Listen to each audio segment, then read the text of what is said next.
Throughout the country, people are planting seeds of innovation, harvesting a bounty of ideas to help care for the only home we have, planet Earth. In the second season of My World 2, discover with our team ideas in sustainability, both new and old. From high-tech eco-innovations to homegrown local solutions. We'll learn about sustainable trends in transportation, housing, energy, food production, climate change, carbon reduction, resource management, and so much more. Join our field reporters as they explore eco-friendly ideas and lifestyles that help to make our world a little bit better. Welcome to My World 2, short stories of sustainable living and earthly innovations.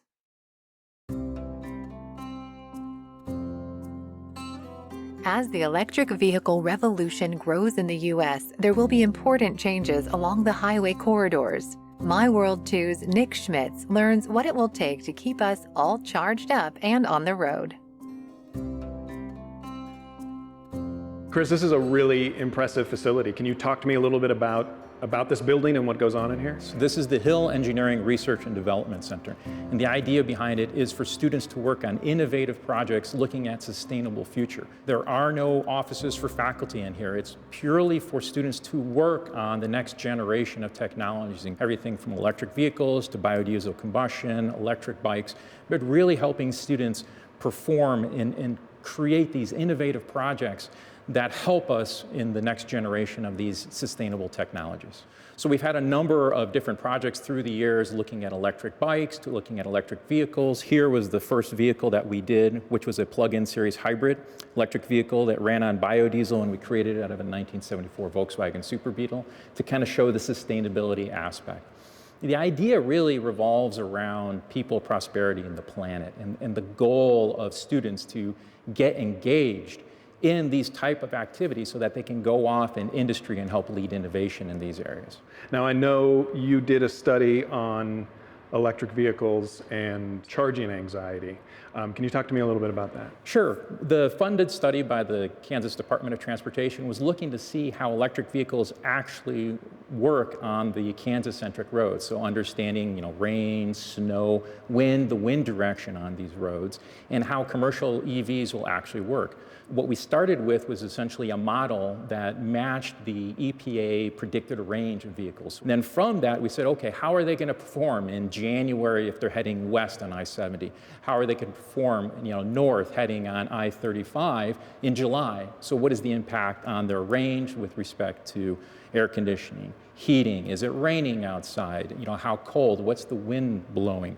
And really, we saw a dramatic difference depending on the time of year based on these vehicles when they're traveling at these higher speeds on the interstates. We saw up to a 40 or a 50% reduction in range of the electric vehicles on these highway roads. You're driving around city and you're using EVs to their maximum capabilities with the stop and go driving and the regenerative braking. You can get very close to the EPA stated range.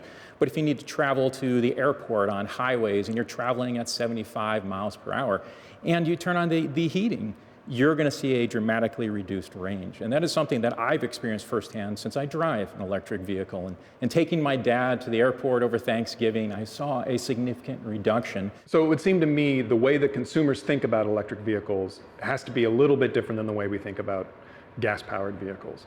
The way we charge, the way we can travel in them, is that sort of what your study is showing? I think consumers are not used to a kind of different mentality, a different mindset when it comes to electric vehicles. Just the difference between filling up at a gas station and putting gas in for 5 minutes versus essentially being able to charge at home overnight. You might have to do a little bit more planning when it comes to trips and a little bit more planning when it comes to maybe your daily commute in regards to, hey, I just have to make sure that I plug in my vehicle at night, or maybe I need to find a fast charger midway through the week to make sure that the range actually reflects my actual driving profile. Several of the major auto manufacturers have announced that they have plans to stop selling internal combustion engine cars, gas-powered cars by, I think it's 2040.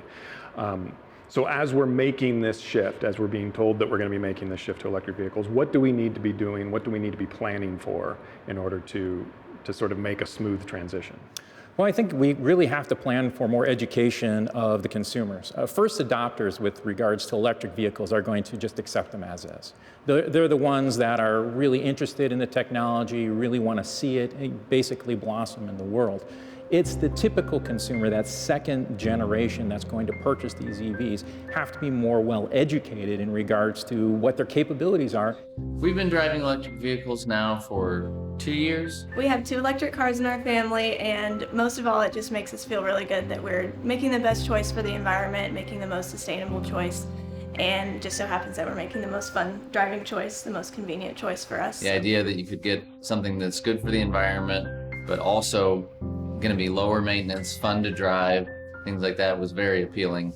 My wife and I bought a diesel back in the day, and diesel is not readily available at every gas station. So we had to plot and plan on our trips to basically figure out where we need to fill up the diesel vehicle. So if you plot and plan, I think you can make the range of these EVs really work to your benefit when you're talking about this traveling aspect. Yeah, one of the things that strikes me is the difference in the efficiency. With a gas car, you're used to getting less mileage in the city when start and stop traffic, but when you get out on the highway, you're going to get more bang for your buck. But it's the opposite with an electric vehicle. Is that correct? That the start and stop, they're very, very efficient, but when you're going in a straight line at 80 miles an hour, you're really draining that battery. Exactly, and so that's why many people have theorized that the internal combustion engine isn't going to go away.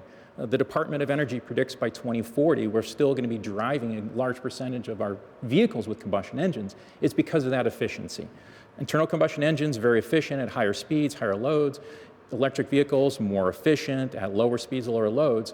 And so if you look towards the future, my prediction would see that we're going to be driving a lot of hybrids. Essentially, everyone will be driving at least a hybrid in the future. And electric vehicles will be part of that mix. The combustion engine, unfortunately, we don't believe is going to go away. There's still a lot of innovation that can be done. And what you talked about, that marriage between the efficiency of the engine and the efficiency of the electric vehicle and the battery pack, and marrying that is where these hybrids, I think, we'll see a lot more in the future. So Chris, as we make this transition, what are some of the challenges that we're going to face? I immediately think of the lithium-ion batteries, that there's a lot that goes into creating just the batteries for these cars, let alone the cars themselves. Yeah, so the mining of lithium, the mining of the other metals involved, like cobalt and nickel, that are in these highly reactive batteries that we need for electric vehicles is going to be a significant environmental challenge in the future to make sure we do it cleanly. There's actually something called embodied emissions, which are the emissions that are generated in essentially the construction of the vehicle. And there's studies that have shown that when you construct these electric vehicles, it actually takes more energy and more emissions than a conventional internal combustion engine. Now, you make up for that if you drive the vehicle for a long enough time. But if everyone went out and bought an electric vehicle today, then we might actually make the problem worse just from those embodied emissions perspective.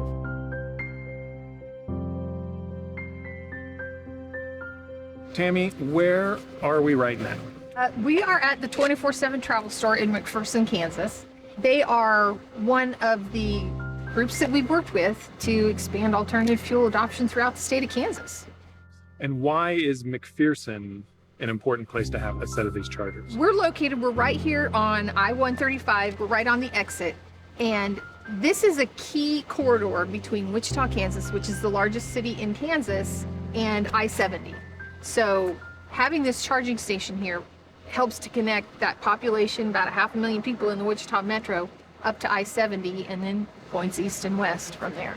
And I-70 is a corridor straight across America, correct? From Right. Baltimore to the edge of Utah. Right. So if you've got an electric car in Wichita and you need to get to I-70, this is a key junction for you. We need that kind of connection for all the towns spread out. I mean, not just the major towns, all the little towns in western Kansas, up in, the mountain towns in, the northern U.S. We've got to have this set up so that people can travel between those locations. Tammy, how much does it cost to get one of these installed? It varies a lot depending on how close you are to the infrastructure. You have to get a lot of power here. It's not just like plugging in a regular appliance. And so it's going to vary a lot with the installation depending on how close you are to adequate power. And if you have to install all of that, what we call behind the meter, that costs a lot more. KDOT, in their recent Volkswagen funding opportunity, they're allowing $150,000 for a setup like this where there's 2 chargers. We're hearing a lot from the car manufacturers that they're all making this push. We're going electric vehicles. So what's it going to take for this country to be prepared for that so that we can fuel up these cars once everybody's driving these electric vehicles? It's going to take a lot more locations like this. It's going to be a little bit different. I mean, we're familiar with the paradigm of fueling with liquid fuels, and there's gas stations everywhere. We won't probably need quite as many chargers as we have gas stations, because you can charge your vehicle at home. As a matter of fact, that's where most of the charging is done. But in order to be able to travel long distances, we've got to have this charging equipment. The Federal Highway Administration, they recommend you have it every 50 miles. That's because you can't necessarily, even though a range might be 200 miles, you're not going to get that when you're driving on the highway. So they want them closer together. So we need to get that set up everywhere, and not just the interstates. I mean, it needs to be on, the state highways. That way it enables people to travel from city to city.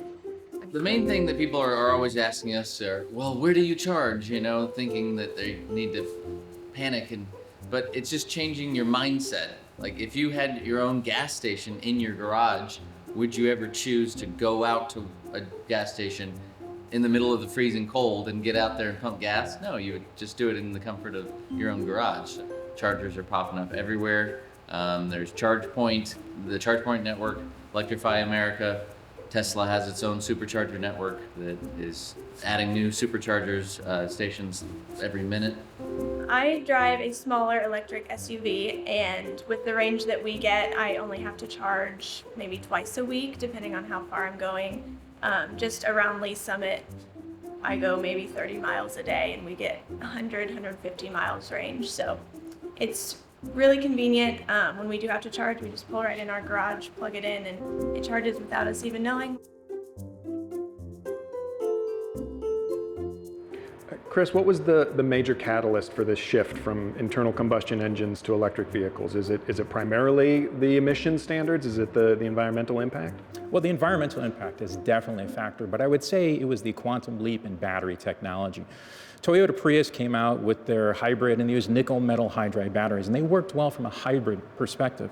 But then when lithium-ion batteries really made that leap to the next generation of technology, that people really started to see the capabilities of these batteries to handle a heavy vehicle and have it on the road. So I'd say lithium-ion batteries, making that technological leap, really was the impetus behind our growth in electric vehicles on the road today. So you'd say that 10, 15 years ago, these vehicles wouldn't have even been possible because we didn't have the technology? I would say that's pretty much true. The lithium-ion batteries, just within the last couple of years, not to mention the last 15 years, have grown by leaps and bounds and do make it capable that you can drive a 4,000, 5,000 vehicle around and get a good range out of it. Tammy, it's really exciting to see these sort of things being built, to come to some place like McPherson, Kansas, and see this and see that if I can bring my electric vehicle and charge it here. It seems to me, though, that this is a big process, and there's a lot of these that need to be out there in order to make this work. What is it going to take for us to have these everywhere that we need them? In order to facilitate travel across country, we're going to need to have a lot more of these than we currently have. And it's going to take a lot of work from a lot of people. There's nonprofits like us who are working to give access to grant funding in order to be able to install these.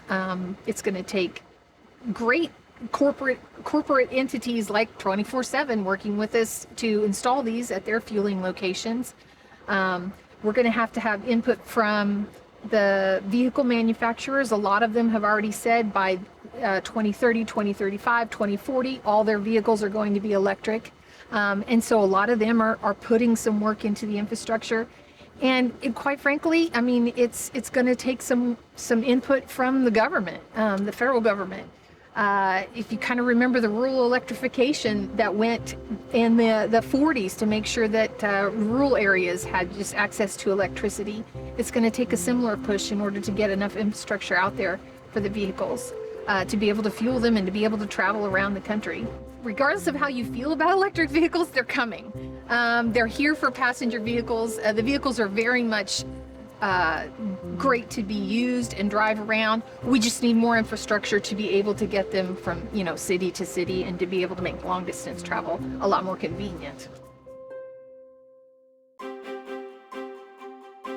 In the heart of America, there's a group on a mission to save excess produce from rotting in the field or spoiling in a landfill. Instead, it feeds hungry people who really need it. Our own Ashlee Skinner finds out what happens after the harvest. It is so beautiful out here. So where are we today? This is Cider Hills Orchard. They are a real important partner for after the harvest because we work together to fight hunger and food insecurity in our area. We are a gleaning organization. We have a 3-tiered mission. We work to fight food insecurity, improve nutrition, and reduce food waste. So what is the extent of the problem after the harvest is looking to find a solution to? We have a serious food insecurity problem. In our region, 1 in 8 people in our community is food insecure. And when you talk about children, it's even worse. It's 1 in 6. Wow. Yes, 1 in 6 kids does not get enough food to maintain a healthy lifestyle. So that's one problem we work on. And the other one is food waste. And when we talk about food waste, 52% of produce grown in our country doesn't reach a human consumer. That's unbelievable. It is. It's staggering. So who are the individuals who receive this food? We work with agencies across Kansas City to get our produce out to food pantries and soup kitchens and just agencies all around the metro area. Harvest is a food bank that we serve the hungry in 26 county area, 16 counties in the state of Kansas and 10 in the state of Missouri. Harvest has been in operation over 40 years. We have over 216 square feet, and that's including warehouse and warehouse space and office space. I always tell people, what would it be if we stopped getting donations coming in today? This whole product that you see right now in our warehouse here in Kansas City and Topeka, we would deplete over 5.7 million pounds in 3 weeks if we stop product coming in today. And the relationship with after the harvest is very valuable to harvesters. They obviously help us to provide fresh produce to the people that we serve. The fresh food is great for us to hand out to our agencies, for them to hand out to their clients. Statistics that shows that children learn better when they have produce available in their diets. I know there's a lot of people who might not be familiar with what gleaning is. Really?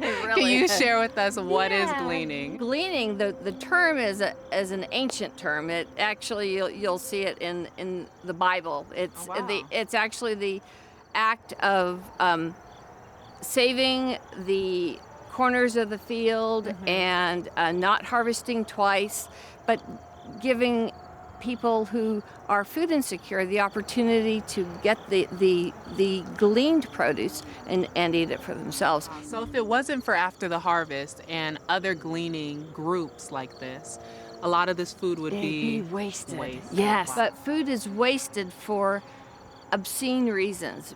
A bell pepper with 4 bumps on the bottom is graded out. An apple is graded out because it's not big enough. Yeah, and there's so many homes that need this. You know, we've talked about like the statistics of all these different homes of people who are food insecure. Let's talk about hidden hunger. How is After the Harvest helping with that? Hidden hunger is a real problem in our community. Sometimes it's easy to miss hunger because whenever people don't have enough money to buy the nutritious food they need, they end up getting filler food, a high calorie, no nutritional value, things that will fill the belly without nourishing the body. We address that hidden problem by getting produce free to agencies. We work with 620 plus agencies throughout the metro area, actually in a 26 county area. Hidden hunger is a really big problem because people don't see it. They think of hunger as being a third world problem. There's hunger right here in our community and in every county in our community as well.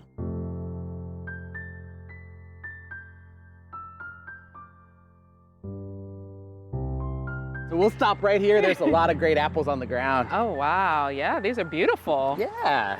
So this is a U-pick orchard, and this orchard has customers out mostly on the weekend. They come and pick the apples, and then anything that is left behind, the tree drops perfectly good apples, as you can see. Yeah. And we pick up the apples that are on the ground, check to see how they look.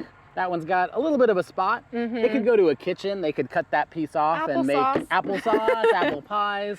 But the nice thing about apples is a perfectly ripe one just drops right off the tree. These are some great apples. Wow. And those are gonna feed a lot of hungry people. So who are the volunteers that help out with after the harvest? We have volunteers of all kinds. They're all ages. Really anyone can volunteer, and it's a lot of fun for everyone to be out on a farm or in the orchard or in the field. Just being out in nature and able to see things growing. We have a lot of kids that come out, and some of them have no idea where that apple came from, or where, oh, that grows on a tree, or that, how that grows. And it's really cool to experience. That's amazing. It's great because this is like an ancient practice that has such current relevance, Yeah, exactly. Gleaning goes way back. It's happened in mentioned in the Bible. It's happened in medieval times where the farmers would leave food in the field. After they've harvested, they'd leave some behind for people who couldn't afford food to come and collect. I retired, and when I retired, I decided to give back, and so I decided to start gleaning and helping out with after the harvest. I hate to think that a large segment of the produce that is grown goes to waste. So if I can do a little bit to rescue part of that and get it back to people that are hungry, I'm more than happy to spend the time. So what happens next after you harvest all this fruit? So what happens next is our volunteers and staff take this to people that can eat it. So we work with hundreds of different agencies in our area, food kitchens, food pantries, and our local food bank harvesters to take this food out to people who can eat it. So the next step in the process, we've gleaned this produce. It comes here to harvesters. They're our largest distribution partner, and we donate about 3.8 million pounds every year to harvesters. And they distribute that to all different agencies all around the area. And that helps feed a lot of people and ends up on a lot of hungry people's table. So today we just brought a truckload of nutritious edible squash, pumpkins and squash. So a lot of people like to use these as decorations for fall and winter, but they'll last all through the winter, and it's really nutritious food that lasts for many months, feed a lot of people.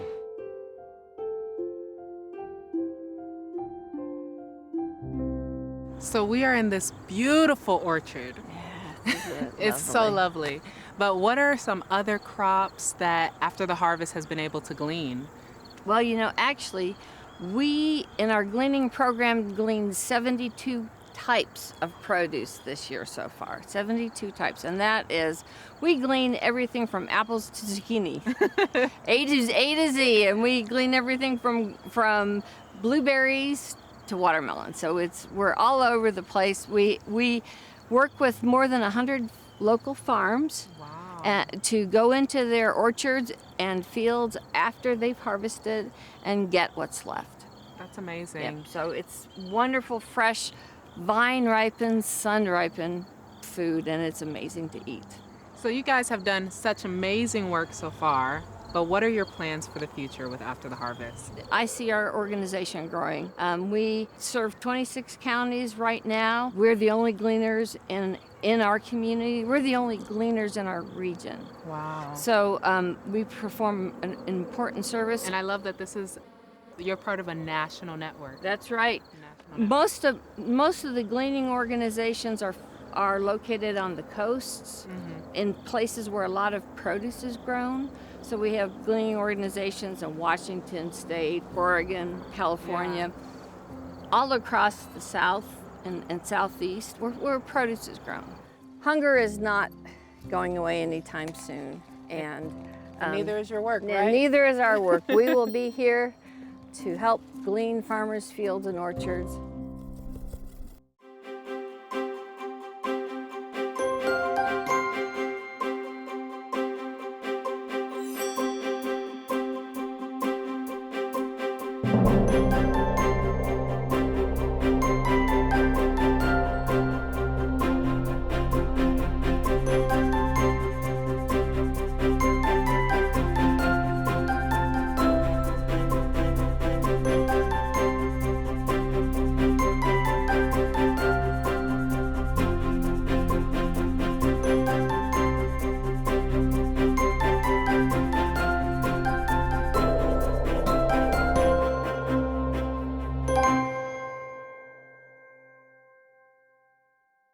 A fundamental science question that I would like to answer, along with other scientists and other members of the team, is how much fresh water is there in the earth? And more importantly, where is it and at what point in time? Whenever I spill a bean, I think about my dad who always, every time we work with the beans together, he talks about his grandpa who would say, que tienes que guardar cada grano, which is you have to save every grain. You can't let any grain go because every grain touched a hand.